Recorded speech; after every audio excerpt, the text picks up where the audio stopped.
Try. C-O. 1-2. A-I. Including me, apparently. A.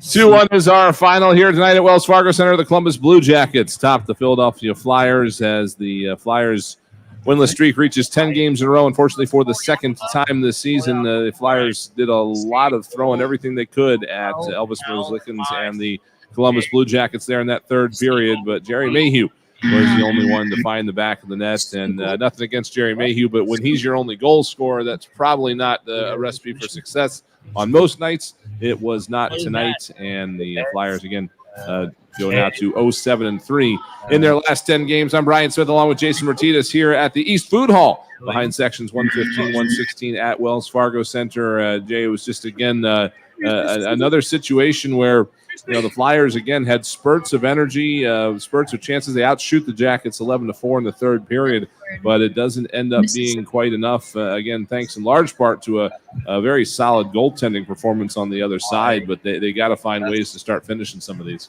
Yeah, you got to find the back of the net. And the Mayhew goal is one that he kind of just throws at the net just inside the blue line. They created some chaos around Merzlikins. He was good in the game, no doubt about it, but there's no consolation in that when you've lost 10 games in a row. Right. You can't cite the process or a good third period or anything unless the only thing you can cite at this point is the result. And this is now 2 10-game winless skids, and we're not at the midway point. And there's no two ways about it. You go into the third period down a goal, and then Patrick Laine, of all people, finds himself with the puck in an area of the ice with way too much time, way too much space, and way too good of a release for just about any goalie in the world. And he wires a perfect shot that gives him the cushion. Oh, yeah. And the Flyers pushed, but, it's hard to believe, Bri, that, we're sitting here and we're talking about now a second game, 10-game winless skid. Had the first one. Mike Yo, the team started to kind of turn things a little bit. They had a 7-game point streak. And we're going, okay, maybe they can push here. They got within a point of wild card 2 at one point.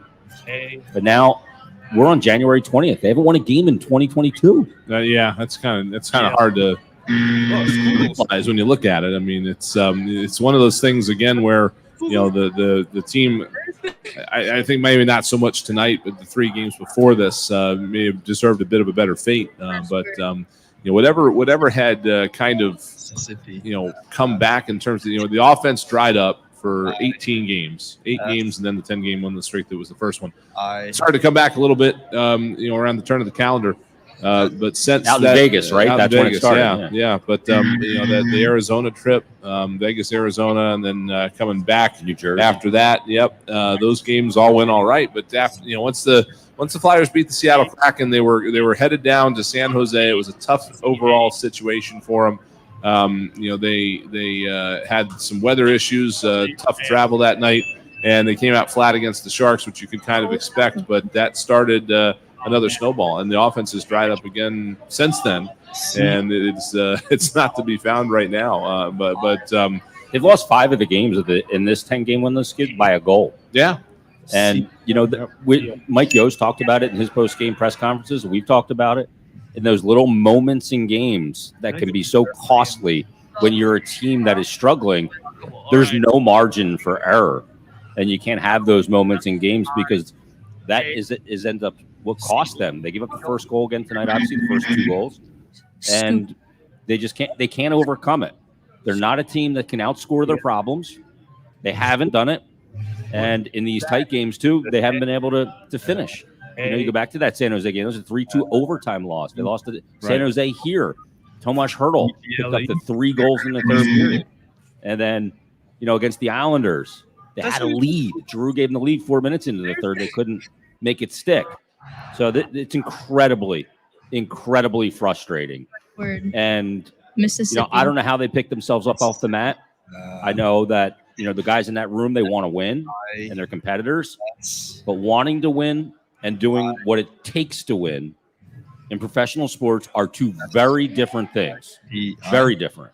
And from every element of their preparation for a game on game day to through the final horn, they got to make changes because what they're doing is not working. And I also don't want to lose track of the fact that they are missing some very key pieces here as this COVID wave kind of dies down, at least in the NHL. They still have themselves some players missing on injury. Most notably Sean Couturier. They've got Kevin Hayes out. They've got some depth pieces out as well. I mean, they are not missing insignificant players here. Well, think about that real quick. Sean Couturier is your number one center. I mean, a team without centers is. I think there's another eye in that's a huge hole. Yeah, it is, and you're missing your top two centers, and that is very difficult to overcome. Because as we've talked about, Bri, with defense, missing centers is a trickle down effect as well. Sure, because you got guys playing in positions that, next man up. Like I've said before, it's cute to say next man up, right? But the next man up is never as good as the guy who was up. Yes. And those guys just can't fill that void. You're not going to just fill that void with the next man up. And it's a tough situation. Teams go through injuries, and the Flyers have gone through their fair share and significant ones. But this is tough right now. This is like Ray Liotta said in Goodfellas. These are the bad times. Yes, I mean the group that's out there. They have to find a way in the great scheme of things, and that's just a matter of of buckling down and trying to figure out a way to take the mix that they've got and make it work a little bit better. So let's take a look at the BetRivers.com highlight reel. We'll go through the goals here tonight. As it was a scoreless first period of the contest. The Blue Jackets did put one home about 2 minutes into the second period. That was reversed on a goaltender interference challenge, a successful one from Mike Yeo. So we reverted to a 0-0 score and stayed that way until just before the 12-minute mark of the second period. The Flyers had been on the penalty kill. Zach McEwen was in the box for tripping, and they had gotten through that, but they never did clear the zone after the Blue Jackets power play. And Oliver Bjorkstrand was able to jump on a loose puck, wiggle his way in past the defense, and roof it over Carter Hart to make it a 1-0 game. I feel like there's another I in there. Kolyakovo. Kolyakovo. All right. Colliliacovo.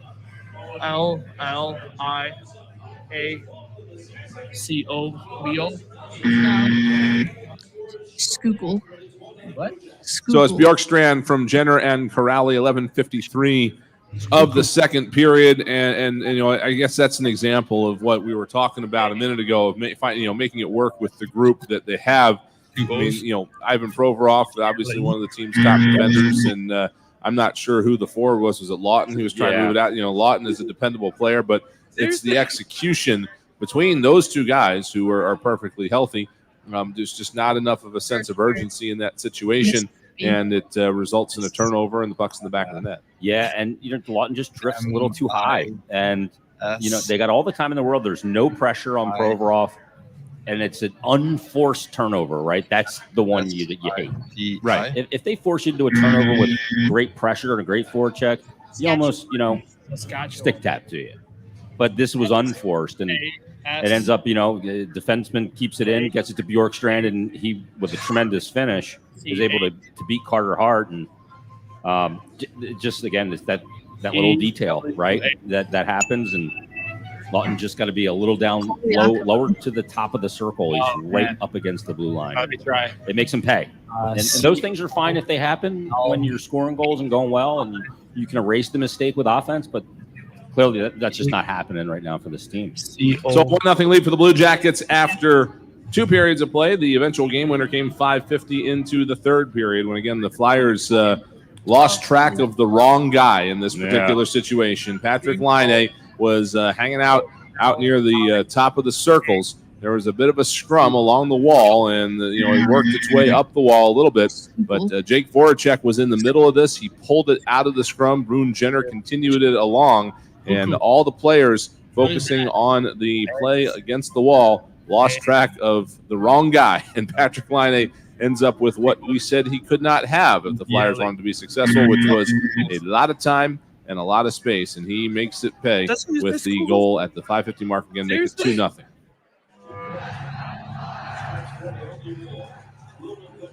First word, Mississippi. Mississippi. MISI.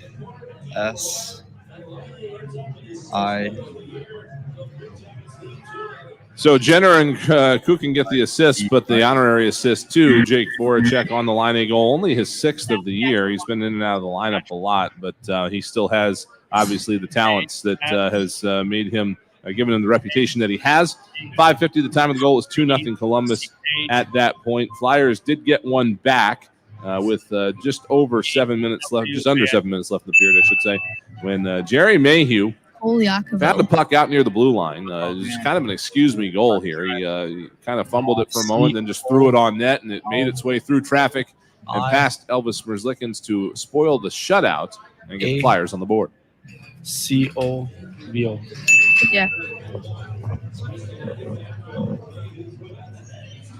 I feel like there's another I in there. Well, Kolyakovo. Kolyakovo. All right. COLLI. So Mayhew from Ristolainen and Lawton at the 12:40 mark. Only 18 games since Mayhew's last goal, but it was something like 3 or 4 years ago. He had 2 goals with the Minnesota Wild a couple years back. What is that? This is his first goal, of course, as a Flyer.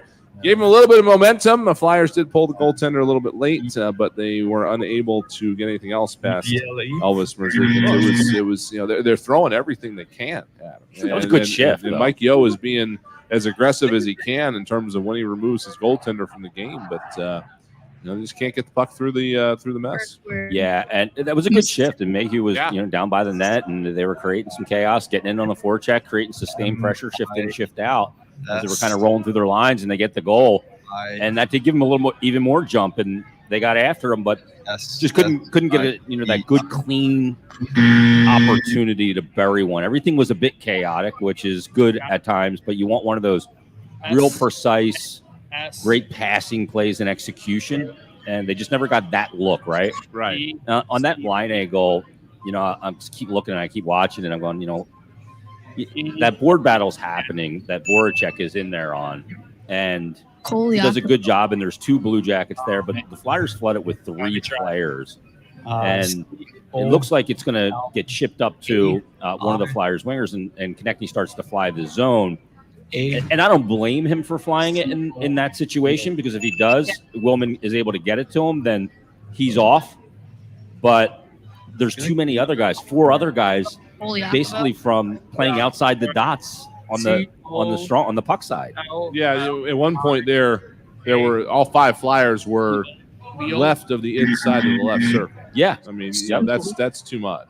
And soon as Line A sees that they're going to win the puck battle, he peels off and does what goal scorers do and goes to that spot. They get it to him, and good pass, and he's just got so much time here for him. I mean, he doesn't need much time. And he's got a lethal release, one of the greatest ones I've ever seen. And it doesn't have to be a slap shot. It's not like the Ovechkin one-timer. It's just a boom off his stick, and he picks the corner perfectly. But I mean, you want to pressure that puck like that in that situation when you're down. I mean, sure you can do it if like the 4th line's on the ice. If you got Jack Roslovic out or something out there, you have to have situational awareness in that spot. That hey, this is Patrick Laine. Where is he? Oh, he's over. You gotta play that differently, I think, than you would if it was a 3rd or a 4th line out there. Well, didn't I say in the pregame show that when Laine's on the ice, you better know where he is? Yeah. I mean, can we get that pumped down there? We put a bell on him. I don't know. Yeah, like a cowbell. Just something. Good idea. So that ends up being the game winner, the Laine goal. As again, the goal by Jerry Mayhew did pull the Flyers on the board, but they couldn't get any closer than that. And again, they fall here tonight, 2-1. The shots on goal again in the 3rd period, good for the Flyers, at least in that regard of trying to battle back. They outshot the Blue Jackets 11-4 in the frame. Unfortunately, though, one of the 4 shots against went in. Carter Hart absorbs the loss. 27 saves on 29 shots. Elvis Merzlikins takes the win with 33 saves on 34 shots for Columbus. We're going to take the break, and we'll come back in just a little bit with more here on the Flyers Game Day post-game show. We will continue to break down some of the numbers from this game, and we're going to discuss what is something that the Flyers, again, along with other things, need to figure out, and that's the power play. That's something that needs to get going for this team. We'll talk more about that in just a moment. Flyers fall to the Blue Jackets 2-1 tonight here at Wells Fargo Center. We'll be back with more in just a moment here on the BetRivers.com Flyers broadcast.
They will have another opportunity to put a stop to this streak on Saturday afternoon when they take on the Buffalo Sabres up in upstate New York. What a time to go to Buffalo.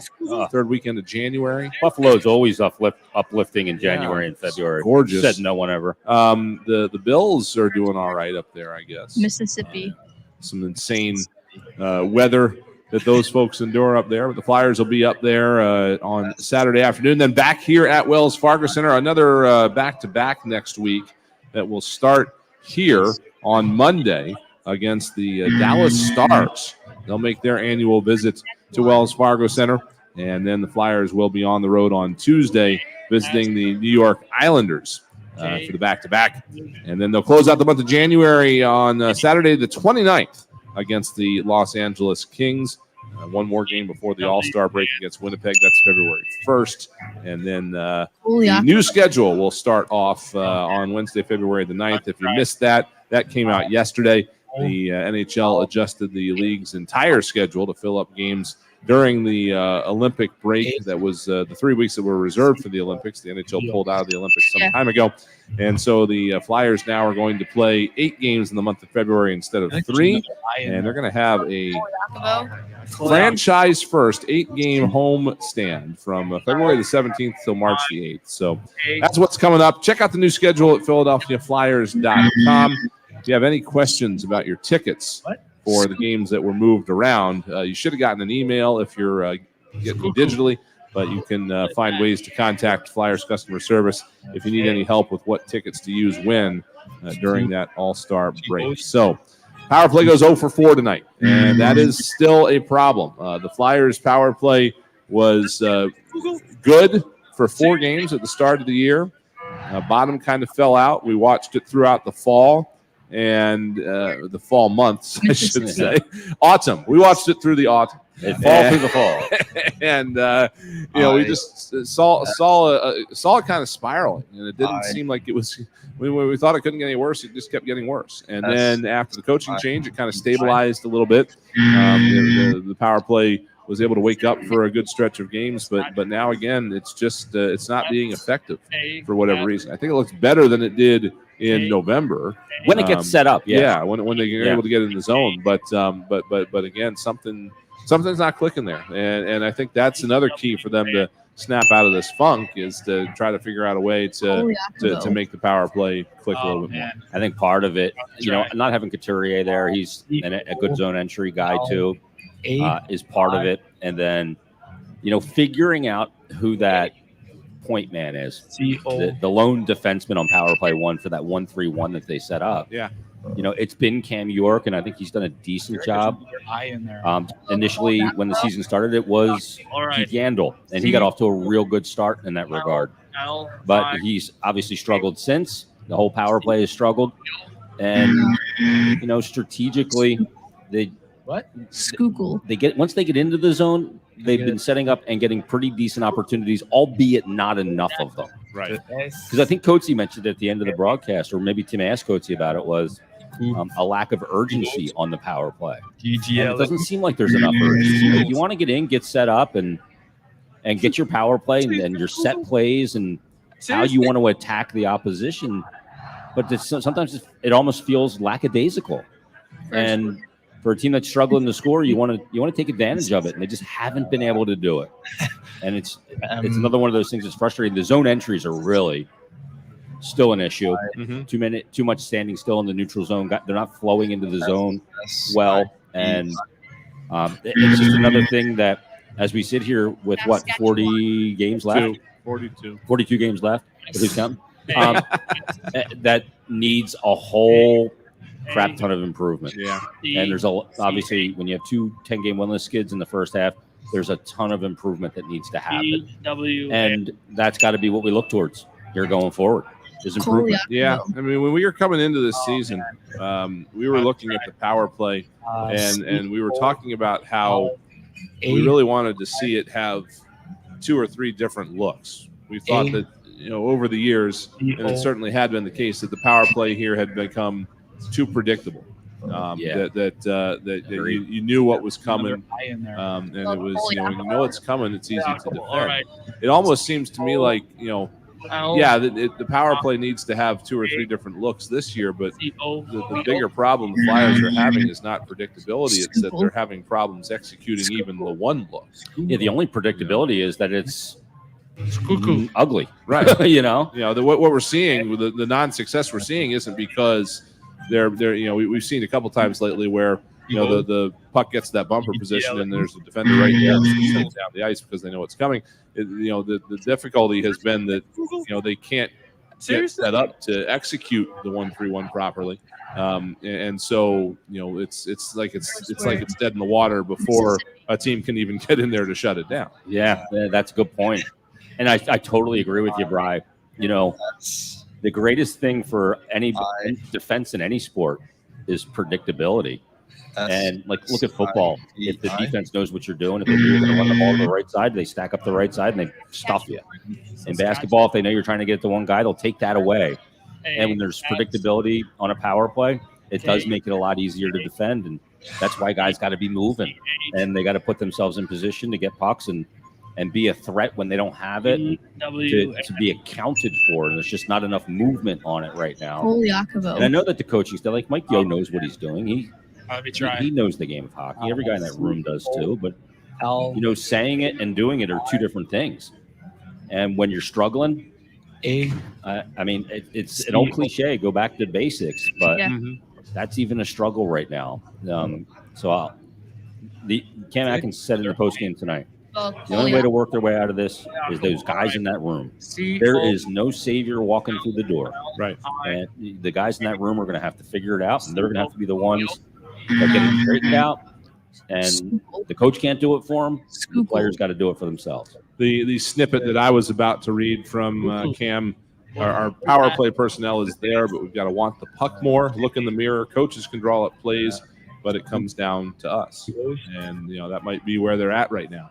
The tools they need to succeed, just from whatever reason, it's not clicking. And it's, I don't think it's, indifference. Mississippi. I don't think there's anybody in that locker room that's indifferent. No, they're pro athletes. There's no, you can see when a team is just quit. You can see when they've mailed it in, and this team hasn't done that. And I don't think this team will do that. I don't think the guys in this locker room are capable of doing that, really. But for whatever reason, there's something missing. There's some intangible there that they need to, like Cam said, look in the mirror and find it.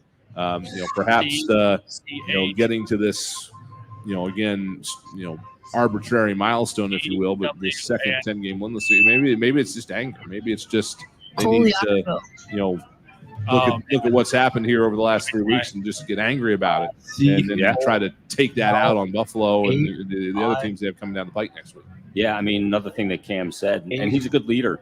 He said at the end of the day, it's the guys on the ice. It's not what the coaches are doing or saying. It's us, and I agree with that sentiment. It is the players. It's the players' league, and they play the games. Coaches coach, players play, and they're going to have to figure it out. And it's hard when things are going so poorly to just go blindly trusting what you do and all that stuff. That's you're human. Your head gets in the way. It does. It becomes part of the equation. And that is certainly the case with the power play, and it's certainly the case right now for the Eagles. This is an ugly situation. I mean, imagine for them right now. Seriously, it's not fun for us to watch. Right. Them losing, and it's not fun for them to come to the rink. Mississippi, it's not. And I guarantee a lot of the guys in that locker room are pissed off. And if you're not, then that's a real problem. You should be very angry with the result of what's happened so far and with this period of play. Even though some of these games have been close and they lost 5 or 10 by a goal, it doesn't matter. Pro sports is about one thing, winning. Right. It's a results-oriented business, like it or not. And the result, again, hasn't been good enough. So I don't know where they go from here. Again, they've got a Buffalo. Buffalo is where you go. You go to Buffalo. It's like a sentence. Yeah. It's like you lose 10 in a row. Now you have to go to Buffalo. Look at that. They should have said, if you guys lose this game tonight, you got to go to Buffalo tonight. Right. Yeah, they don't win the game. Yeah, but the grand prize is a trip to Buffalo. The second prize is a 2-night trip to Buffalo. Yeah, I think Tim Saunders put it best when he said, if the doctor gives you a week to live, go to Buffalo. He'll be asking the Lord to take you. So that comes up on Saturday. It's an afternoon game. First one of those they've had in a little while. Again, it's a Buffalo team that obviously is not one of the league's top clicking units. And again, that's hard. It's hard for me to sit here and say they need to do this, they need to do that. But I feel like it's just a matter of you got to go up there angry.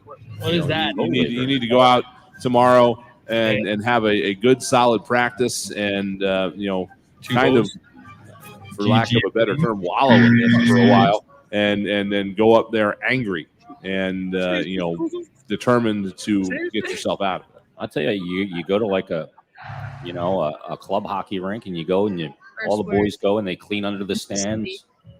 You do a little sacrifice to the hockey gods. You do something you would never normally do, right? You clean all the crap out that falls between the bleachers, and some kind of ritualistic thing to park all of this and say, you know what, this isn't going to be our fate going forward, and symbolically get rid of it and move forward, because you can't keep like. They have to let it go. They have to move forward, because you can't do anything about that now. They got to find a way to park it and move forward, and find a way to get positives out of this season. What that is, Brian, I don't know. Right. I really don't. But I can't figure that out just yet. But they got to go. You're right. They got to go to Buffalo with a huge chip on their shoulder and take it out on them. That's the best. That's the best thing they can do. Channel it the right way. Maybe they can do that in Buffalo on Saturday at 1:00. We'll be there to talk about it for sure. Yep. Well, whatever it is, it'll start with 2 points, and we'll see if they can't get it on Saturday. We're going to put a wrap on this edition of the Flyers let's go more post-game show. Perhaps slightly mercifully, but we hope to have a lot of good stuff to talk about on Saturday after the Buffalo game. Lots of folks to thank. Our crew here at the East Food Hall getting us set up and taking care of things down here. Great job as always. Betsy Deming was our on-site engineer here at Wells Fargo Center today up in the booth, and Pat Egan was our engineer back at the studio. Highlights, Pat? Aaron Fantini. Lauren Fantini. I didn't hear the first name. She hasn't worked at the Fanatic in a good 7 years. Good pull, Matt. Good pull, Pat. Oh, my goodness. For Tim Saunders, Steve Coates, Jason Martinez, I'm Brian Smith saying so long. Once again, your final score here tonight was the Columbus Blue Jackets 2, Philadelphia Flyers 1. We're going to talk to you on Saturday afternoon, 1 p.m., Flyers and the Buffalo Sabres right here on the BetRivers.com Flyers Broadcast Network. Good night, everybody. IPI.